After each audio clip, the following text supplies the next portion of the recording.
not an insult. That's just a fact of life. There's a lot of facts of life we're going Yeah. to deal with here. Yeah, dummy. Dummy, yeah. Yeah. All right, share things. I'm sharing things. Share and share alike.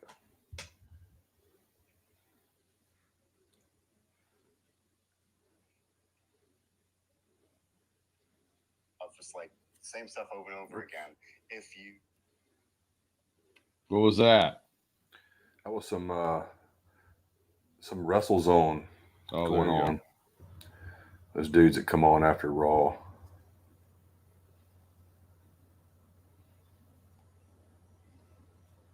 I didn't mean to hit it, actually.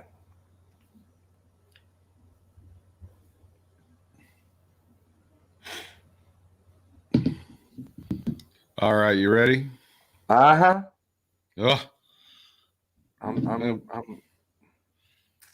We have so much ground to cover. There's been so much news since we last left you, and it continues to break and be a huge deal. But I want to start with your experience with the All Elite Wrestling Dinamito show happening at the Bojangles Arena in Bojangles Coliseum, rather, in beautiful Charlotte, North Carolina. I think that's the place where I saw you two on the Zoo TV tour in 1991. I believe that's where I saw them. Wow. This was so long place ago. Really isn't that big. It's not. This was so amazing. Is that the old Charlotte Coliseum, or did they tear it down? That's the one that looks like Dorton Arena. It looks like a UFO. That's the place. That's the place where I saw them. And this was how long ago it was. It was 1991, and they go, Edge has this amazing setup where he's got this effects pedal, and all of the songs effects, every song's effect. All he's got to do is hit a button, and it's like, here's.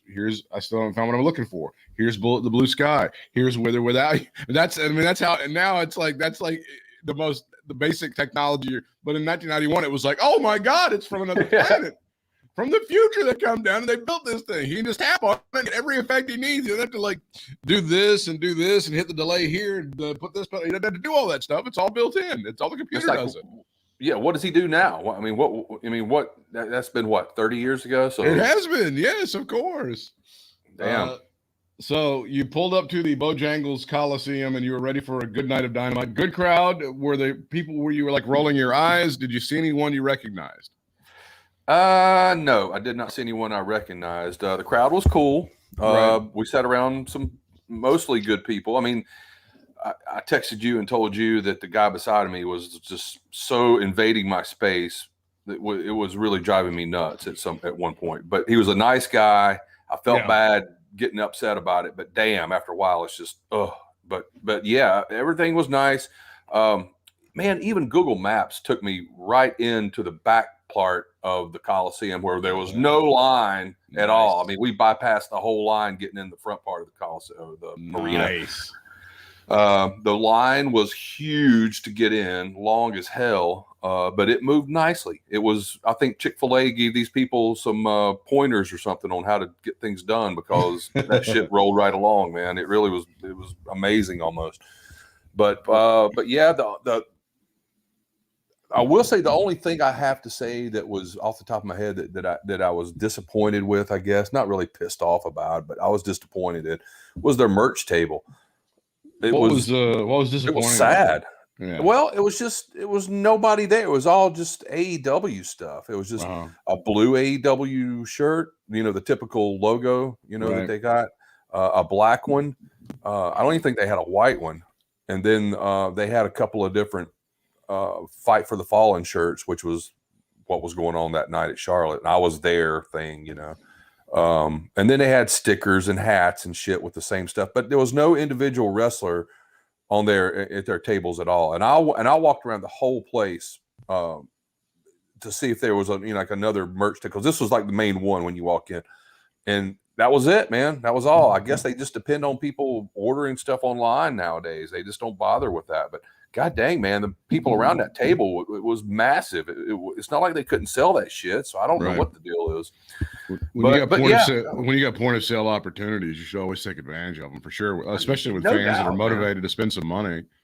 Oh, I know. And I'll say this too. When we came back out, they were wiped out clean. I mean, they just had a couple of odds and ends sitting around, but what they did have, people snagged it up. So I don't know. I don't get it, but because I was going to hopefully get something cool for you and me, really, but they just didn't have it. But I tell you what, dude, if you go to one of those Dynamite show, you better strap it on, because you are watching wrestling for fucking 6 straight hours, dude. And it is just pop, pop, pop, pop, pop, pop. I mean, the longest we had to wait were the commercials during Dynamite. Yeah. And they didn't seem that long. And Justin Roberts, whole new respect for that dude. Wow. He kept the crowd going. He was very, I don't know, pleasant, I guess. He was, he worked the crowd. He was really good. He didn't overdo it. He didn't like Michael Buffer it and all that stuff, but he played with the crowd. He was pointing out people and talking about people's signs and shit. I mean, I was impressed with him, man. I'll have to say. And same goes for Aubrey. Like during when the ref comes out between matches and they go to a commercial and stuff, and she's out bantering with the fans and stuff, because they obviously going to break out into the Aubrey chant, and so she just plays along with it and dances and stuff. So that part was really cool, man. That's just some off the top of my head stuff that I wanted to get out of the way before I forgot. So what did they do first? They do some dark matches, or they do AEW dark, or what happened? Yeah, started at 7. For like 45 minutes they did AEW dark. The fuck is it? Elevation. The Elevation. Yeah. That was. I guess I've never really. I don't really know, but I'm going by what I saw. That's just like a dark light almost. I don't know. I don't know, but yeah, it was one after the other. As soon as one match was over, the ring entrance music for the next match started. I mean, it was just really bam, bam, bam. It was just amazing. But then dark was after the regular AEW dark that they show on YouTube or whatever. It started like 15 minutes maybe after Dynamite went off the air, and that shit went on. We left. It was about close to midnight when we left. And we left. We wanted to see Moxley enter the arena and everything. Right. So he came in, and once his match started, he was wrestling some jobber. I don't even know who the fuck it was. And there she is. Another good picture, Aubrey. She's awesome, man. She really is. Fantastic woman. Great referee, particularly compared to the other stiffs in that company. No doubt. And she and I think there was one more match after that, but we wanted to beat the traffic a little bit because shit, man, hardly anybody left after Dynamite. Really? Practically everybody stayed for dark. Well, I mean that Mox, we didn't get a dose of Mox. Everybody wanted to see him. They had a couple of pretty good matches. I forgot it all kind of ran together, but there was some good matches during the dark, and there was there was somebody else besides Mox. Oh, Kingston. Eddie Kingston was in. We didn't see him though. He was in the last match. We found out later that there was a match after Mox. We thought Moxley was the last match, but not. But there was dark, Elevation, Dynamite, and then dark. Elevation featured Red Velvet defeating a local talent in the women's division singles match. Lee Johnson against Marcus Cross. Chris Statlander defeated Ashley Damboise. Yuka Sakazaki over Danny Jordan. Nick Camarado was over, dude. Yuka was. Yuka, what? Really? Okay. Big time. Nick Camarado and Aaron Solo over 2 local talents. Darby Allin defeated Bear Bronson. That was AEW Dark Elevation. And Dark was Best Friends, Wheeler Yuta, Orange Cassidy, and Chuck Taylor over the Wingmen. Yuta was over. Yuta big time? Yeah. Not as much as Yuka, but he was over. He got some Yuta chance for sure. Pac over Jack Evans. That was a good match. Lovely and talented Tay Conti over Kenzie Page in the women's division. Yeah, there you go. Goodness. And now the come close down. and personal with that stuff. The ever popular Sean Spears with Wardlow. They are called the Pinnacle, defeating Fuego del Sol and Sean Dean in a tag team match. Fuego del Sol was over too. He was another kind of under the radar dude. Hikaru Shida over Maddie Max, the great Maddie Max, who we've seen a few times, and whose father her father used to be a huge critic of the Brad and Britt cast. I'll tell you this: when Rush Limbaugh died, and we made fun of Rush Limbaugh back on February the 17th, her dad showed back up on our Facebook page, telling us we were awful all over again. He always loved the idea. Badge of courage, brother. He always loved the idea that Sam always loved the idea that Rush Limbaugh and Howard Stern were born on the same day. He loved that they had the same birthday, so that was always a big deal to Sam. And I've seen, I think Bruce and I saw one of Maddie's first matches. She hadn't been wrestling very long at all on that Memorial Day show at Johnny and June's in Winston-Salem. God, 4 years ago, wow. 5 years ago, whenever that was. Lucha Brothers, Penta El Zero Miedo and Rey Fenix defeating the Chaos Project. Any thoughts on that?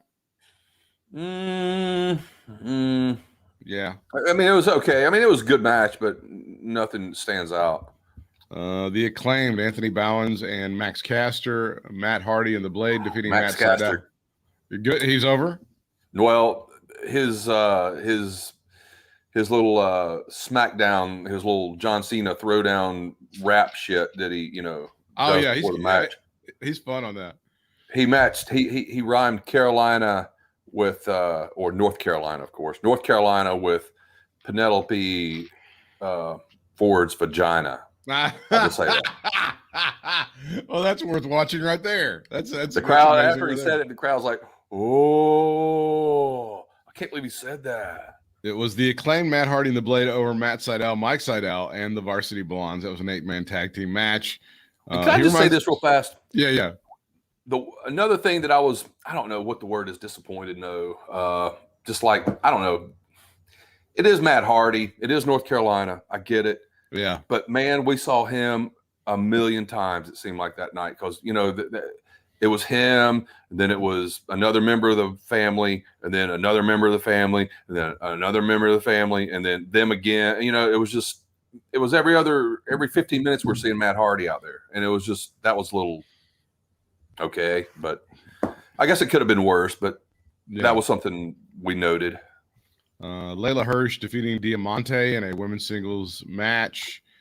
There's Moxley over a local talent. Was it Skylar? Who was it? It wasn't Skylar. It looked like some big, tall dude, like one of those bear guys, but it wasn't one of those bear guys. Gotcha. But that's kind of the size of him and had a beard and all that stuff. So I don't know. Was there any appearance from Skylar at all? I didn't see him. Oh, he's been doing his Impact stuff. Penelope over Rika Tahaka in a women's division single match. Eddie Kingston defeating Dante Martin in a singles match. You're right. That is a lot of wrestling to see in the Dynamite sandwich before and after the show. It all does, dude. It really kind of runs together. It just if you say when you're asking me those questions, I have to sit here and think for a second. Right. What's going on, but I'm not that. I don't mean that in a bad way. I think that was a good thing. And now we begin the real show, which is AEW Dynamite. If it's Wednesday, you know what that means. There it is. It was a nice package to start things up with a nice voiceover on Adam Page coming to the ring, as it was Adam Page opening up Dinamito, Hangman Page, Evil Uno, Stu Grayson, John Silver, and Alex Reynolds versus the Elite, Kenny Omega, Matt Jackson, Nick Jackson, Carl Anderson, and Doc Gallows, starting out with a little basketball and doing the Space Jam theme with their uniforms. They are in North Carolina. Kenny Omega says the whole thing about North Carolina comes from the Michael Jordan introduction that Ray guy used to do before the Chicago Bulls games. So it was that's how we started Dimita. And the stipulation is that Page won't get an AEW title shot if his team loses, but he will get an AEW title shot. And the Dark Order will get an AEW tag title shot if they're victorious. Don Fallis is what we're calling him these days. Don Fallis sat in on commentary and through everything. The Elite defeats Hangman Page and Dark Order 25 minutes and 35 seconds in an elimination match when Kenny Omega and Nick Jackson were the survivors. 25 minutes, 35 seconds. And the Bucks, as executive vice presidents, put themselves over in the very first segment, leaving no time for anyone to do shit the rest of the show, Brian. Yeah, basically how it went there. Yeah, they were, you know, I guess they were funny a couple of times, but when I almost laughed at their stuff, I start thinking about how they are, or how they seem, and it's just all of a sudden not funny anymore, you know. So I didn't laugh, but they tried, and I don't know. I just I was glad I got to see Omega live. That was one thing that was kind of on my list of shit. You know, I wanted to at least see him live. Of course, I didn't get the Omega that you love and adore. Right. It's too bad you couldn't have seen the real Kenny Omega back in 2017. Yeah. But I'll take what I can get. But that was a pretty good match. The crowd was definitely into that. I think the crowd was really fucking shocked when they lost, because they're like, wow, there goes his shot. You know, there goes Adam Page's shot, or Adam Page's shot. Yeah. He's done. And apparently and I think that's what's going on. And I think that they're going for, I forgot somebody else coming for Omega now, like Christian Cage or something. I don't know, but they're putting Page back. Apparently, I may be wrong. I just said Christian Cage. I don't really could be right though. That sounds right. God dang it! It might be. I just don't remember. But for whatever reason, they're putting the Page thing back on the back burner. Apparently. Backstage, Alex Marvez stood with Pac, said he was supposed to interview the Death Triangle, but they weren't there. Pac said an anonymous individual canceled Penta El Zero Miedo and Rey Fenix's car. Andrade El Idolo and Chavo Guerrero Jr. showed up. Chavo spoke about sending a limo for Penta and Phoenix. Then Andrade spoke about having style. Is this the first time that Alex Marvez has interviewed someone without them having the shit beaten out of them in a while? I believe you're right. Yes. I think this is good. Good job. We're on a good trend. Taz stood on a Team Taz podium, introduced Ricky Starks for the FTW title celebration. That's right. Complete with a Dixieland jazz band playing when the Saints go marching in. Brian Cage interrupts. And at that point, Ricky Starks throws a bouquet of roses in his face. Brian Cage takes a mini bump, and we're done with that segment. That must have been super exciting for the live crowd in Charlotte, North Carolina. It was over at the beginning, but then Starks went on a little bit too long, and the crowd started foaming at the mouth a little bit. But I think Cage came in right before it got crazy. He got wadded. That's what it seemed like. He got wadded a little bit, but he was able to doing the what, which is, I mean, God, in 2021, that is so funny, guys. That is like the most hilarious thing you can do at a wrestling show. Please never stop doing that. Yeah, it's quite annoying. Yes. It's like the funniest thing ever. A Hiroshi Tanahashi video aired. He said the IWGP US Heavyweight title has a certain charm to it. He's won a lot of titles in his career, but he's never held the IWGP US title. Tanahashi said he would challenge the winner of tonight's title match and take the title. How did this go over live? I was surprised at what kind of pop it got, but yeah, it was good. Crowd knew who he was for sure. Tanahashi is all the worker that Kenny Omega used to be. Santana and Ortiz versus FTR, Cash Wheeler, and Dax Harwood. This was a very interesting match. It did not end exactly the way we wanted to. Let's see how many minutes we went through in this one, because they did have to cut it short. It was Dax Harwood and Cash Wheeler winning.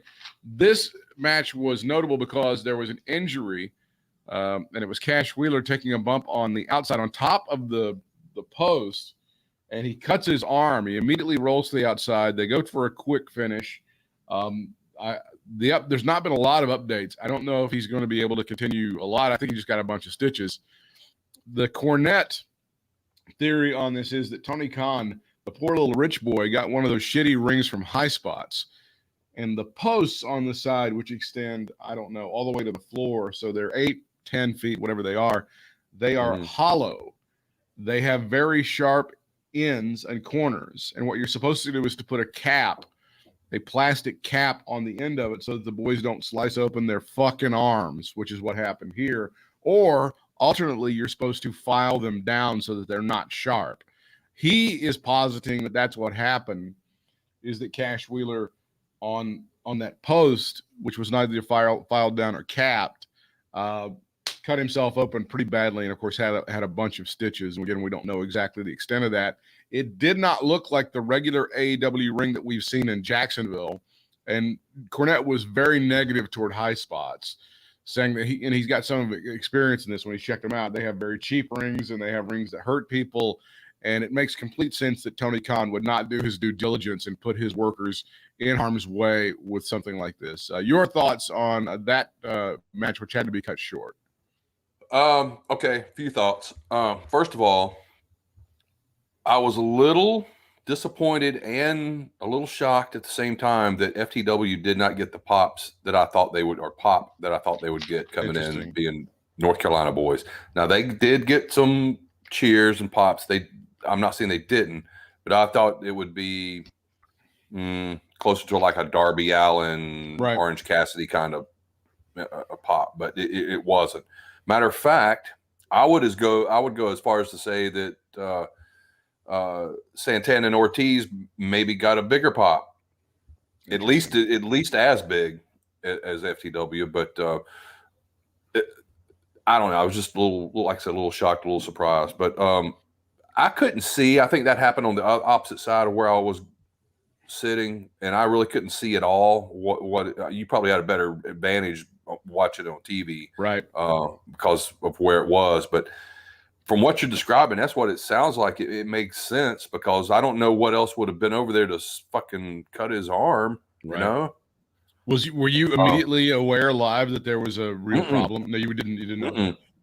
No. Matter of fact, I didn't know until way after the fact, after I got home and read about it. It was they pulled it off well from what I could see. And nobody was talking about it around, everybody was, all around us. Nobody was saying anything about it. So apparently they were in the dark too. Once you know what you're looking at, you can go back and see it. They don't do the X symbol as WWE has done for years if there's a problem.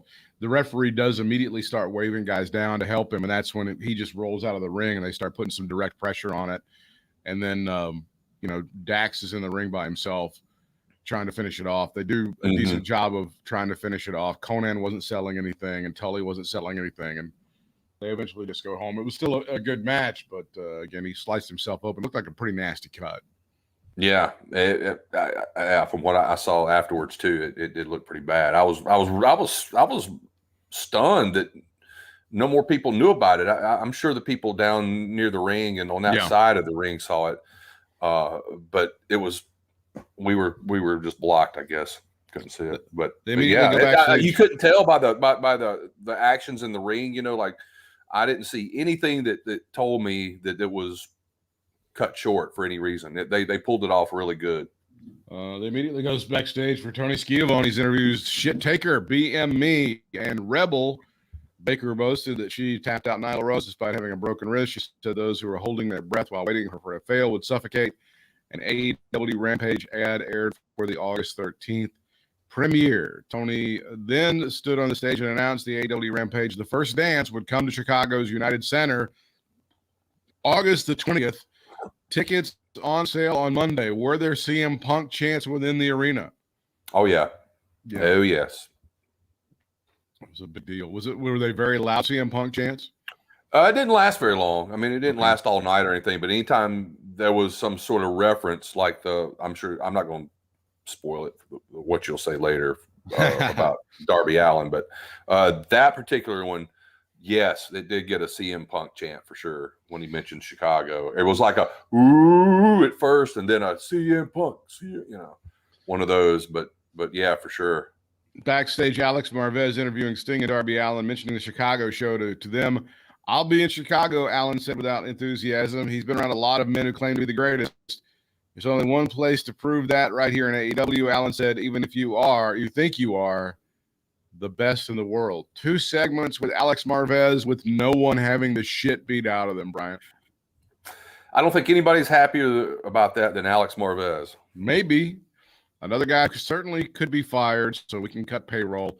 And for a little more money for Adam Cole, baby. More on that later. Entrances for the IWGP US Championship match took place. While Jim Ross said, that's compelling information. That's compelling information, shall we say. By God, CM Punk doesn't have a family. That's what he said.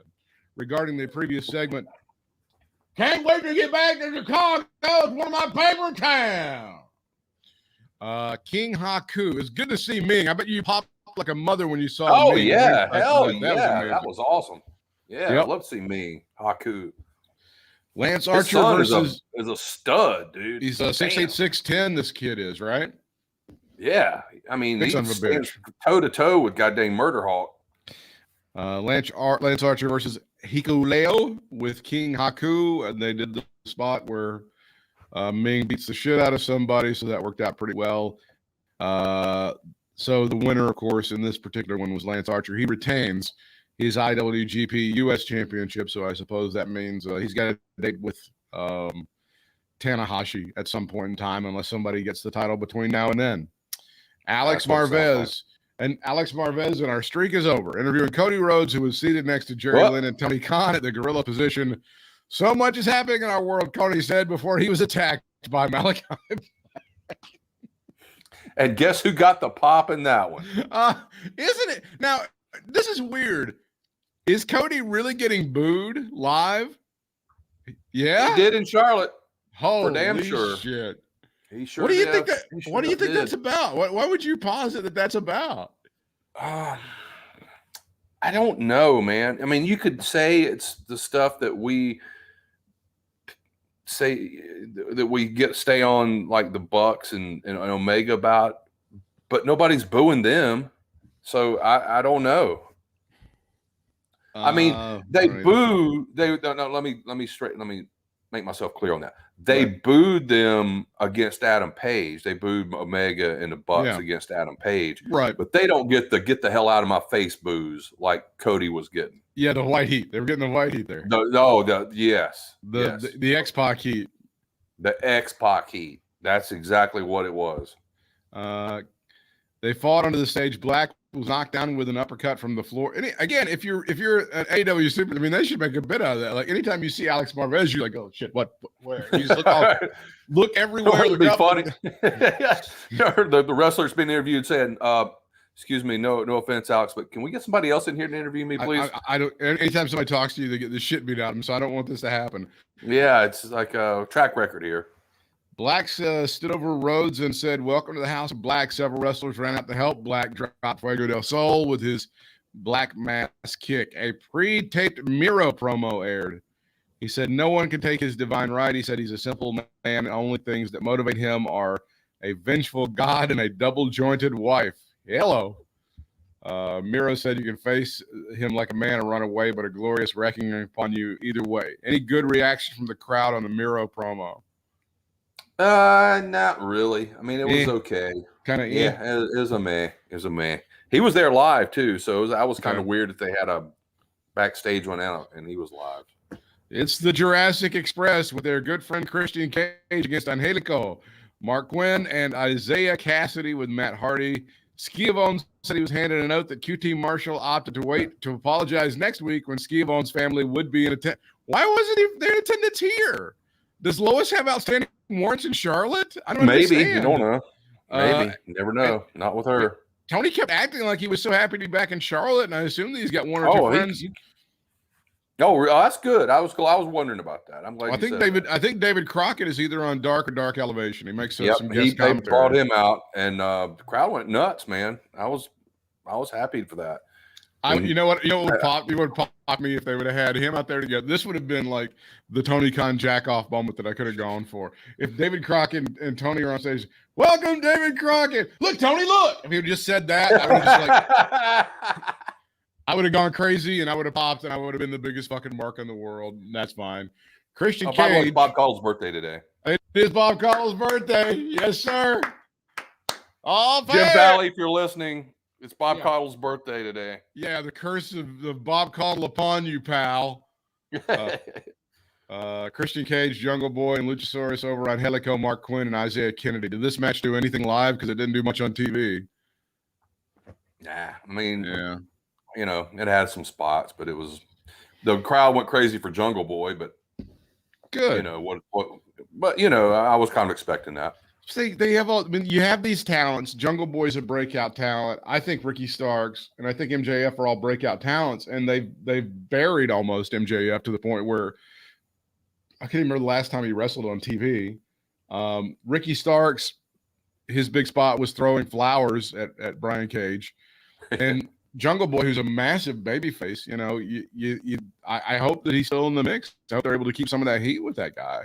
Yeah, man. It's like I said, you know, a few weeks ago. I hope that they do keep him on the burner, man, because I was hoping they would build him up for that match against Omega or whoever the champ would be at the time.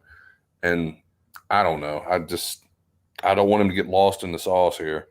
I thought it would have been so great, man, for him to like almost, if they were going to have him do that and lose to Omega, you know, Jungle Boy lose to Omega, it would have been so great to have Luchasaurus turn on him to make him lose, and then have him have a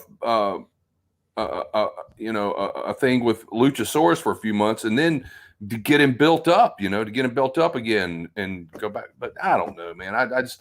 I don't want him to Adam Page this shit. That's a good point. The turn with Luchasaurus is going to happen. You just have to do it at the most opportune time to make the most money. Yeah, of course. Definitely, yeah. And doing a slow burn on that, I fully, absolutely. See, they just hot shot all of this stuff. It's very interesting. Yeah. It's very interesting what happened this week. Mm-hmm. They promoted Nick Gage. Nick Gage was a detriment to their program. They did a fine number. WWE on Friday chose not to promote John Cena nor Sasha Banks, and they had a shit rating. They didn't do as well. How do you not promote that John Cena and Sasha Banks are going to be on your TV when you're on a nationally broadcast television show? And then on the other side, it's like, why? It's the summer of Cena. Come on. Why do you promote Nick Gage when he can't do fuck all for you? And more on that coming up. Excalibur set up a Nick Gage video package.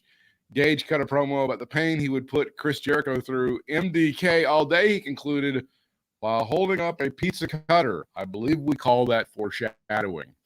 Thunder Rosa against Julia Hart, and she pretty much guzzles the lovely, the talented Julia Hart. Thunder Rosa in 4 minutes. What did this match do for anything, Brian?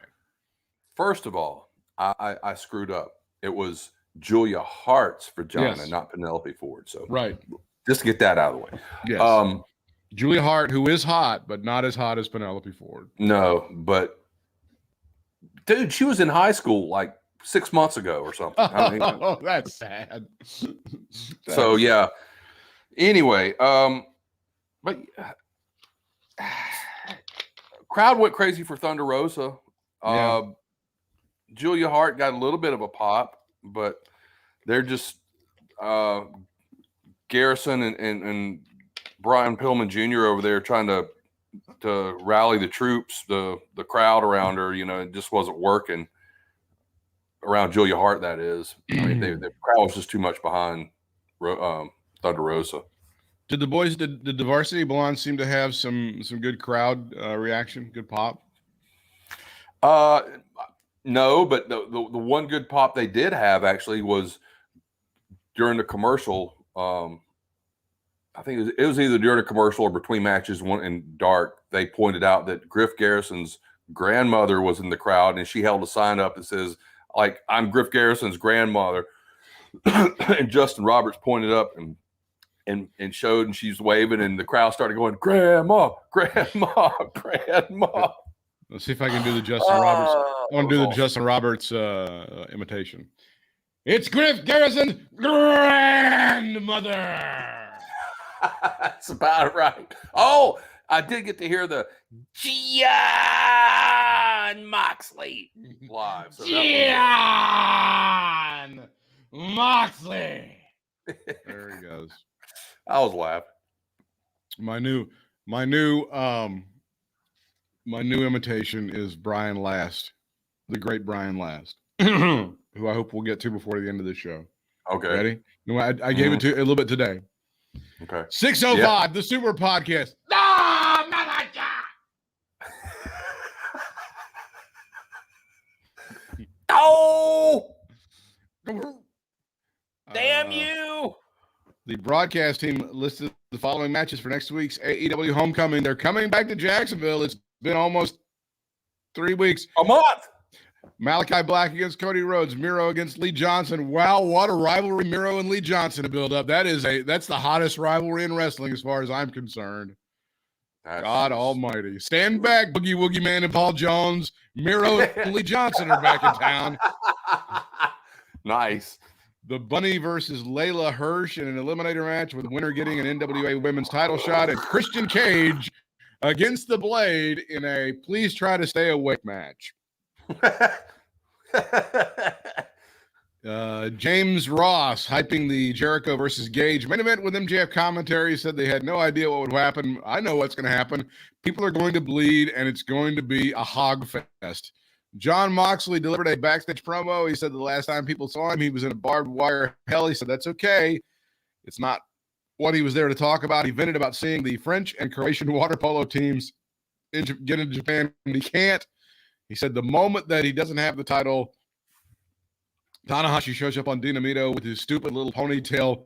Moxley said, screw you, and said Tanahashi doesn't get to wrestle him. The forbidden door might be open, but ain't nothing good waiting for you on the other side. Chris Jericho wearing a black mask over his face while he entered to Judas. While the crowd sang along, he removed the mask to show his Painmaker makeup. Nick Gage making the entrance to what sounded like For Whom the Bell Tolls knockoff. MJF made his entrance with a bucket of popcorn. That was a good Justin Roberts. He represents that murder, death, kill gang. Nick Gage does that sort of thing. Good God. This match had some problems. And how did it go over live? I haven't gone back and watched it on TV yet, but live it seemed like it moved very slowly. I don't know. I just wasn't into it. I got a couple of good shots that I sent you. One of them I sent you, but that was really about the biggest thing I got out of it was just getting a pretty good camera shot of one of the pizza cutter deals. But the match itself was just, I mean, you know how I feel about those fucking matches. I don't like them, and I think it came off worse live than it would have on TV. Here's a pizza cutter. Here's some tacks. Here's some tubes, light tubes. It's just the stupidest shit. This guy Nick Gage can't wrestle. He can't work. He can't do anything. His claim to fame is that he doesn't mind bleeding or getting injured, and that's all that he does. I mean, I'm sorry, but that's the facts, Jack. This is going to be a 13-minute match with Jericho winning, and he goes through the next trial of Hercules or whatever the fuck it is. He wrestles Juventud Guerrera, and Chris Jericho has to hit a move off the top rope to win. Was there a pop for Juventud Guerrera? Not really. Yeah. It was, I don't know. I guess it was like along the same lines of Miro. We're talking about that a second ago. But not really. And I'm thinking, I might have saved Nick Gage for like last or next to last if we're going levels of pain and that sort of shit. I mean, that if that's what he's going for, it just didn't make sense to me. You're going from Nick Gage to Juventud Guerrera? Really? Yeah, it seems like you're like taking a step back. Old Juventud Guerrera. It's like watching a heavy metal band, then a guy with a banjo comes out, right? Shit. Yeah. So the most famous thing about this match, of course, is they have a very nice close-up of him going with the pizza cutter on Jericho's forehead. They go to commercial, and it is a Domino's commercial. Domino's expressing their displeasure over having a bloody forehead with a pizza cutter placed right next to their product, which probably tastes about the same as Chris Jericho's forehead. Hey-oh. And then it's like, we had news that the WWE knocked them out. The WWE knocked out AEW to Domino's. Look, first of all, yes, Vince is lying when he says AEW is not competition. There's no question he's lying. He's not being truthful about that. And they are competent. The problem is not that WWE pointed out that somebody put a pizza cutter to somebody's forehead and drew blood right before a Domino's commercial. The problem is that Tony Khan is jacking off to indie bullshit and booked it in a main event on Dynamite for absolutely no reason to get nobody over, and it ended up fucking him. And that's the kind of shit that he does because he's inexperienced, he's a moron, and he's a dickhead with a big checkbook. He's basically Donald Trump Jr. minus the cocaine. That's Tony Khan. Don't you think, though? Don't you think that if Nick Gage wasn't on dark side of the ring, that wouldn't have happened? Of course not. That whole Jericho thing. I mean, nobody. Who the fuck knows who he was? That's all he's doing. That's all he's doing is booking shit that he sees on dark side of the fucking ring. I'm surprised that they don't have Gene LaBelle getting on there and making an appearance for something. I mean, that's all they do is do that shit. It's unbelievable. I mean, this is the Tony Khan horse shit. This is the I'm not thinking things through. I don't know how it's going to work out. And in a corporate atmosphere where AT&T's like, Domino's spends like millions and millions of dollars. How about you not fuck that up, rich boy? I know you've got a big check and you and your dad are over there with the king of the bumpers and all this other. You've got the money-making operation of the National Football League. God, but doesn't it sound like that? Doesn't that move though? Doesn't it sound like a Young Bucks, Kenny Omega type call almost? Sure, 100%. Because the inmates are running the asylum. There's no way he's going to say no to them because he wants to be their pal. He wants to be their buddy. And so they do horse shit that's really stupid. And it has no effect on the card at all. And it ends up costing maybe them a supervisor or an advertiser, maybe getting them some heat with AT&T at a time when they don't need that. That's what I see. You can look at it any way you want to. But there's no need for that match to be on your TV show. There's no need for all that blood and all that bullshit to be on your TV show. It serves no purpose whatsoever. The 7 labors of Hercules shit didn't need to happen, but we've gone down that road, and now we continue to go down that road, and we're up to week 4 now or whatever we're up to, and all you're doing is hurting your promotion, but hey, you're having a good time. That's all that matters, right? Apparently. I'm sitting here thinking, I can't. There's probably been some matches that have been accidentally bloody on TV, on Raw and stuff, but I can't remember a match that was intentionally that gruesome on regular TV, not regular cable. I can't even begin to tell you when last time I saw something like that on regular cable, non-pay-per-view type stuff. It's not helpful, and there's a reason that ECW didn't make it to the big time, and when they didn't make it to the network, they stopped all of it. They didn't have any of that shit when they were on TNN. Then none of that stuff happened. So it's just they fucked it up completely. But you know what? If you think about it, it's like as much wrestling as there was there that night, like I said, with all the darks and all that shit. If it was set up to where it was everything like Nick Gage shit from beginning to end, that would just be the fucking worst. I mean, it would just be the same shit for 6 hours. I mean, it was kind of the same shit for 6 hours because it was wrestling, of course. But I'm talking about the type of wrestling. Mm-hmm. I can't. Ugh, that would have just been horrible, man. How does Tony Khan not allow Nick Gage is the guy that needs his merch table set up in that arena selling his shit? He needs the money more than anybody else. I don't understand how that doesn't happen. I don't know, dude. I don't know. I mean, it was amazing. Your final thoughts on Dynamite, which you saw live? Like I said, man, you definitely get your bang for your buck in that motherfucker if you go to one. That's too long. That's too long a show. It is too long a show.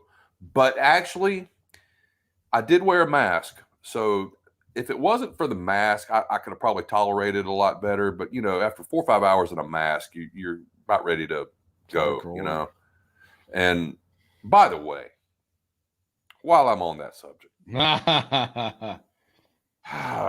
got to say this. When I got back, I put together a little TikTok video, right? And just showed a little synopsis of things from the show and everything. And at the beginning, I show me with the mask on, with the TNT shit. Well, no, with the crowd, not TNT shit. That was another one. But anyway, regardless. The first comment I get on TikTok is from this fucking dickhead. 20,000 people there, and you're the only one with the mask on. No, motherfucker. There were more people than that with masks on. And, I don't know. pretty much just sums shit up. But where we are, and as far as that goes in the country, but I just thought that was just telltale. My body, my choice, motherfucker. And the whole point, people like freedom, Brian, motherfucking patriots. People like you and people like me who have been vaccinated, we're just doing this out of mercy for the idiots who haven't. They don't get that. We're the ones that can spread this shit to you, and you could die if we get it. Nothing happens. 0.08%. That's your number. That's the number of That's the percentage of breakthrough cases among people who've been vaxxed. 0.08%. Your chances of being hit by a helicopter crashing into your car on the way to work are higher. That's so true. Than it is. It's absolutely ridiculous. Okay, so are we at this point now to where? All right, first of all, there was no COVID. It was a big hoax, right? Oh yeah. Okay. Bullshit Democrat hoax. No, it's a Democrat hoax. Okay, so now we're past that. They've determined these same people that thought it was a hoax now don't think it's a hoax. Yeah. But they don't want to do anything about it. No. So and the vaccine's a fraud. The vaccine doesn't do what it says. All that shit. All of that horse shit. They're just clinging to the life raft. It's amazing, man. I get tired of talking about it. I guess, and I'm sure everybody else is too. But it's just, it blows my mind, man. It blows my mind. Nothing but hot takes as we finish up. Adam Cole, Bay, reportedly a free agent after SummerSlam. Bryant, how is your territory doing? Well, your territory knows when people's contracts end and what a 90-day non-compete looks like. Apparently, the WWE front office was surprised to find out that Adam Cole's contract was coming up soon, and he voluntarily said, hey, let's extend it till after SummerSlam. Then we can make some decisions. The front office, led by Nick Khan, who really has everything under control, doesn't know what the fuck they're doing. They're firing people that were coming back immediately, and now Adam Cole looks like he's going to be the hottest new free agent. Another one for Tony Khan to sign. What do you think? I think it would be in Adam Cole's best interest to go. I think that's pretty obvious. To take a walk, to head over to AEW. I mean, and I don't see them doing anything to improve him or keep him hot if he does get moved up to the roster, the main roster. He'll never make it on the main roster. He's too small. He's too small. There are dream matches for him. He and AJ Styles could work a feud for at least a year and draw money. At least. It'll never, but Vince won't allow that to happen. He just can't, and he won't. Well, the report was out, and we talked about it a couple of weeks or so ago about since this whole people being let go and the roster being trimmed down, that Vince is basically just going for the Jackson Riker big fucker type people, Yeah, and the little dudes are like Daniel Bryan's are back out the door again. Well, in breaking news, Keith Lee actually won a match tonight. He decided not to bury Keith Lee on his way back out. Now, see, this is all right. Let me say this. Yeah. Fucking, they're just booking themselves into corners on this stuff. All right. They screwed up by letting, well, first of all, Karrion Kross loses to Jeff Hardy. Okay. That's first of all. Second of all, they come in, bring Keith Lee in, push Keith Lee back. Okay, well, that's because he loses to Karrion Kross. So Karrion Kross and Keith Lee come back again. This time Keith Lee wins, and so Karrion Kross now is made to look back. What are they doing? What are they doing with Karrion Kross? They don't know what they're doing, and they have and no Keith idea. Lee. They have no clue whatsoever. And we'll go into this as a common theme. You can't keep stacking bodies on top of bodies like cord wood on freaking AEW. And thinking they're going to get over. But you're right. Adam Cole's not going to do anything on the main roster, and he's done all he can do, and he's languishing in NXT. There's nothing more for him to prove. He and Gargano and Ciampa, they're just swimming around in that fishbowl, and every 3 seconds they kind of forget where they were and think they're in a new place, but they can't do anything more with those guys than they've done. They just can't. Well, and Gargano, now that you mention it, he won't do anything if they bring him up to the main roster. Kyle O'Reilly's pretty good. He's going to be in the same spot pretty soon as well. He's pretty much done all he can do, and they're not going to do anything with him because of his body type. He's not a bigger guy. Yeah. All those Undisputed Truth people, all those guys are just smaller dudes. The shot heard around the world. Bray Wyatt's released from World Wrestling Entertainment, and Fightful is reporting that it was one of the most surprising in recent memory, and it turns out the locker room was hit hard. Reportedly, nearly 20 people in the locker room have spoken of their disappointment regarding Bray Wyatt's release. Wyatt was well-liked backstage and viewed as one of the most creative people in the entire company. Some senior members of the roster said they felt their jobs are no longer safe. Really? That's funny. Really? You're just now getting that message, huh? Yeah. No longer safe. When was it safe? The fact of the matter is WWE holds 100% of the blame for Wyatt not being this generation's Undertaker. He is, as many noted, a wildly creative star who came up with two of the most over gimmicks of his. I think this is, I got to say, this is revisionist history. The Wyatt family was fine. The Firehouse Fun Fuck was stupid, and it was Bruce Pritchard, and it lasted 5 seconds. And the ultimate product of all of this horseshit is Alexa Bliss being stuck in, Harley Quinn hell right now. God, she honestly, man, and I really hate even having to say this, but she's just hard to watch right now. I'm sorry. And again, maybe I'm not their genre that they're, pointing out. So I guess I'm supposed to say that shit, but I can't watch her, man. Ugh. While it's easy to say that Wyatt will flourish in an environment like All Elite Wrestling with more creative freedom, it's also possible that his high-budget ideas are only possible because of WWE's massive production budget. It'll be interesting to see where he lands. I have been, obviously, if you've seen the Katie Vick Alive Twitter, less than enthusiastic. I just don't see what everybody else sees in this guy. It was 2 good years, and then it was 7 years of ugh. I don't see him as being all of that creative. I don't know what the big deal is, and I wish people would stop. And again, we're stacking people like cordwood to go on essentially one program.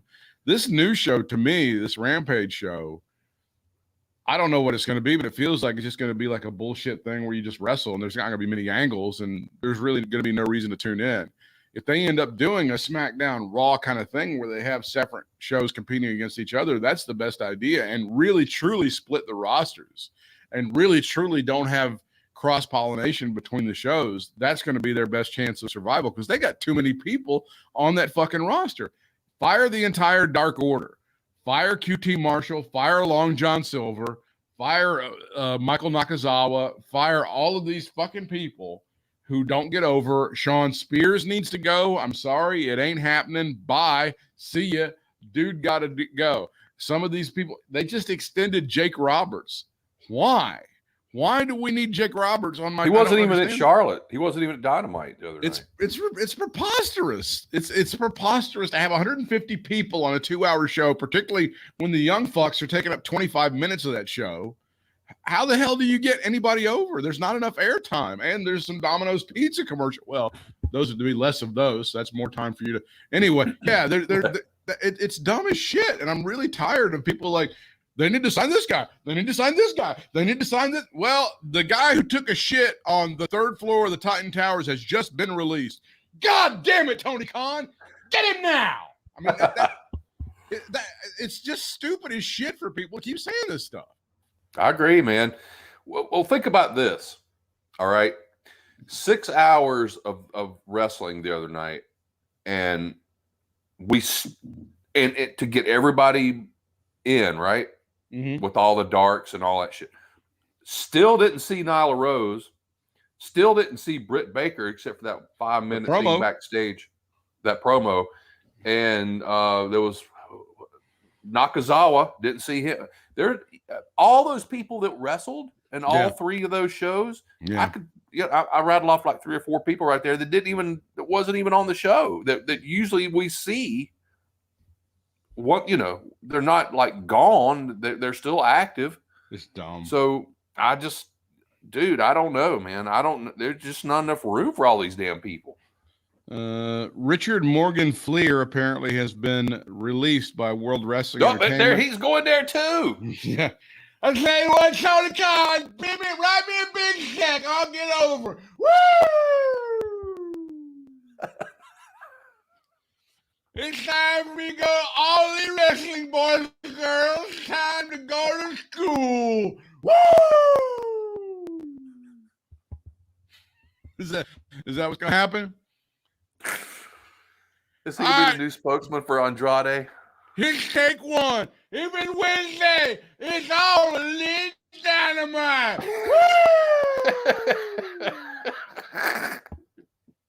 It's Wednesday. You know what that means? It means car shield. Woo!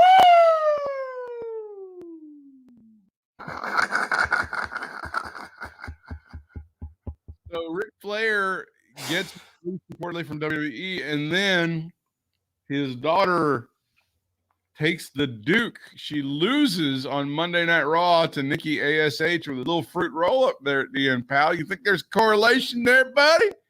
Mm-hmm. Interesting. This doesn't have anything to do with your dad leaving, but you're gonna lose like a little bitch tonight. You're gonna lose. She slammed Nikki through like 5 tables. Nikki was somehow able to roll up Charlotte at the end, much to Charlotte's consternation. She was very upset at that entire situation right there. You know how she did that, right? She's almost a superhero. Almost Nikki ASS. No, I'm just not right at all. Nikki ass. That's what it is. What we're gonna do here is what we call a burial. Your dad. You like that? What your dad did is he fucked me. Now I'm gonna fuck Not you. like the Ultimate Warrior, but what I want you to do, Charlotte, we're gonna play some cards in my basement on Tuesday night. And if for some reason you pass out, I want you to drink the drink in the Vince McMahon basement.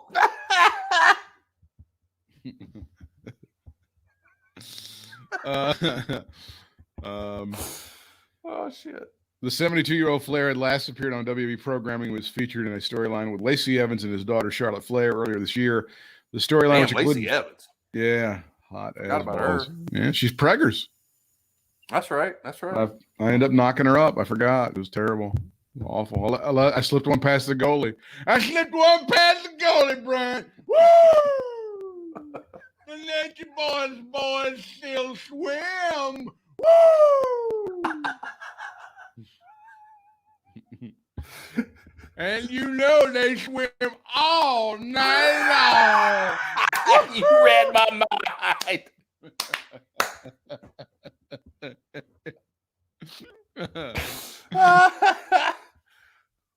So I'm listening to Cornette. You haven't heard Cornette today, have you? No, I haven't heard him this week. During the midday break, when they're doing the plugs about what's going on in the Arcadian Vanguard Network, TGBL, the great Brian Last, drops the bombshell. Uh-oh. He has cut ties with Ron Fuller's Studcast and John Aretzi's Wrestling of Now and Then, whatever the fuck the name of that show is. The Aretzi Show on the Arcadian Vanguard Network. So he tells the story. That? Did he give a reason? Okay. Well, he just said, wish him well, and it's just in our best interest to do this. He didn't say much about Fuller, so I wonder about that one. But then that one seemed to be real popular, man. Very popular, and I thought, I'm a subscriber on their Patreon shit, and I've enjoyed his extra content. John Aretzi's Pro Wrestling Spotlight Then and Now will no longer be with. So he starts telling the story about Aretzi from the beginning when Aretzi comes to his house to have the meeting about doing the show 3 years ago, whenever it was. He said there was another guy that approached John Aretzi. He was a rather bulbous guy who produces garbage content. And it becomes very clear as he continues to go down the road that he's talking about Conrad. TGBL is talking about Conrad. He said, bulbous. Aretzi's, he's been pitched this stuff. And Aretzi said that this guy, the bulbous guy, was just upset that TGBL wouldn't return his phone calls or get involved with his convention. So it's clearly Conrad that he's talking about. So as time would go on, Aretzi was approached fairly recently, and he said, "Hey, this guy's coming back at me again, and he's got all these business ideas. He wants me to do maybe a nationally syndicated radio show. There's something with Eric Bischoff. There's like all of this stuff." And TGBL goes, "Okay, go talk to him. I'll give you a negotiating window, and if you go and you get paid a shit ton of money from this guy, God bless you." Well, Aretzi comes back and he goes, "Well, we couldn't make a deal on anything, but I mean, there's nothing imminent." And Brian goes, "That's not going to work for me. I'm not going to continue to build you up, put all of the production time and my team's time into this shit, and you're going to go have me share time. I'm not going to do that. So we're going to cut ties right here, John. Nothing personal. I like you. You're a good guy. You're an honest guy, but I'm not going to have, I'm not going to be torn between two lovers on this situation." And he says on the next 605, the Super Podcast, he's going to damn you. He's going to go into way more detail about all of this shit. And he said it's not cool for people to negotiate with people while they're still on one network. So we're going to get a lot more detail about Brian Last versus Conrad Thompson. I had heard from a source that Conrad Thompson was bitching about Brian Last even 2 or 3 years ago about, oh, he does all this stuff and he's got all these shows. And I'm like, I said to this person, why don't you tell your friend Bruce? Oops. Why don't you tell your friend, why is he sweating this? Because Conrad has $100 trillion fucking dollars in the bank. How about that? So I don't know what's going on there, but I think it's very interesting. I am on, for purposes of this discussion, I listen to a lot of Conrad's content, and I enjoy pretty much all of his shows. Eric Bischoff is completely full of shit. Bruce Pritchard is completely full of shit. The Jeff Jarrett thing is really good. The Tony Schiavone show is really good. Conrad knows his stuff, but I'm on Team Last for this purpose. I think Brian Last is very knowledgeable, a very good host. He's done a lot of good things, very smart business guy. And my gut tells me that John Aretzi will be coming back hand in hand, apologizing and saying he never should have gone into business. That is my gut feeling. You think Aretzi's going to get lost in the crowd over there? Well, again, ad free, and there was a guy there was a nice ad free shows t-shirt at the beginning of Raw. Yeah, I mean, I think Conrad's throwing a lot of money at the problem, and he's a very smart guy and does a lot of good things in the mortgage business and stuff. You wonder what's going on with his father-in-law leaving WWE now, right? You wonder what that's all about. So I think Brian Last is the guy. I think he does a great job with Arcadian Vanguard. The history part of it is really good. He says now that he doesn't have to put all the production time that he has to put into Aretzi's show. It's the most time sucking part of his schedule. He can start putting out 605s, maybe a little bit more regular. So I'm very interested to see the tea on this situation, how it played out, and what kind of crazy shit John Aretzi. I mean, John Aretzi he's a nice guy, but he'll do anything and he'll believe anybody. And it's been to his detriment over the years. I think that's the problem with that guy. That's interesting. I didn't realize that Conrad would want to, I don't know. It just didn't seem like Conrad would want to put time and effort into John Aretzi after doing all he's doing now. I mean, I'm not, no offense to John Aretzi. I'm just. Exactly. He's not a name in the sense of all these other guys. Right. That's what I'm saying. That's what I'm saying. Any other closing thoughts on another fast-paced, award-winning edition of Katie Vickers Alive? We covered a lot of topics this week. Yeah. It was fast-paced. No, I think I got everything in with the AEW stuff. I tried to make some mental notes about different things like the David Crockett thing and the merch table thing and that sort of shit. But overall, it was great. I think I've had a better time at AEW Dynamite than I have at a Raw or SmackDown. Oh, sure. I would say that's true. I mean, they are the hot promotion right now. They have a lot of momentum. There's a lot of talk. They're selling a lot of tickets, and God bless them for all that. But they still kind of jack themselves off, and they don't have anybody who will say no at that promotion. Meltzer did have this story in saying that WWE tickets are now moving, and they're doing very well with the tickets after slow going when they first rolled things out. We'll see. I know Chicago tonight was pretty full. I was trying to pay attention to the upper deck seats when they would pan around and stuff, just to see. And they look pretty full, dude. So I don't know. I know Chicago is a pretty hot spot anyway for wrestling most of the time anyway. Yeah. But that's maybe a good sign for them. They're gonna there's gonna be a lot of pent-up demand for live events in general, whether it's concerts or whether it's this stuff. I mean, I can even see somebody trying to put a circus back together, after to try to do something like that, because there's going to be a lot of demand for this. So ride the wave as much as you possibly can. But the cost cutting over at WWE, the publicly traded, big time, huge, multi-billion-dollar operation that can't figure out when people's contracts are up. Jesus Christ. You got landscaping companies with like 5 employees where the guy knows exactly. They got teams of motherfuckers that are supposed to be checking that shit out. I don't understand it. Well, here's the thing, man. And you probably figured this out. We're back to 7 days a week, and 6 of those days there are wrestling shows on. Mm-hmm. Significant wrestling shows on 6 out of 7 days. And then if you count pay-per-views, which are almost 2 or 3 times a month with somebody, there's 7 days. Right.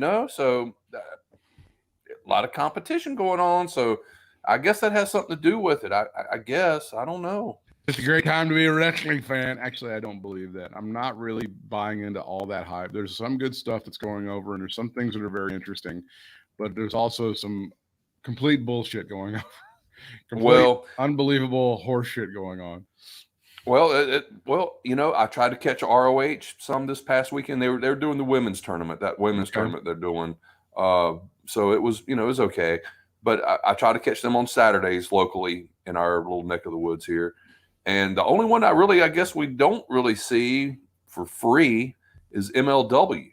And I'd like to see them, but damn, I don't know when I would see them if they were on where I could see them. But yeah, I just think though, 6 out of 7 days a week with wrestling, and I don't know, it seems like it was about 10 years ago. It seems like it. All right, Bryant can be followed on Twitter and Instagram at Bry Sports, on TikTok Stanley Jackson 23. The show is at Katie Vicka Live on Twitter. I am at Britt Whitmire on the Twitter machine, BRITTWHITMIRE. It's B-Dub for Reels on the gram, BDUB, number 4, REELZ. And if you would like to support what we do, you can do that real easy. It's our Amazon store. That's katievick.com. katievick.com does not change a thing about the stuff that you're buying, but it helps us out. And until next time, fans, we'll see you ringside.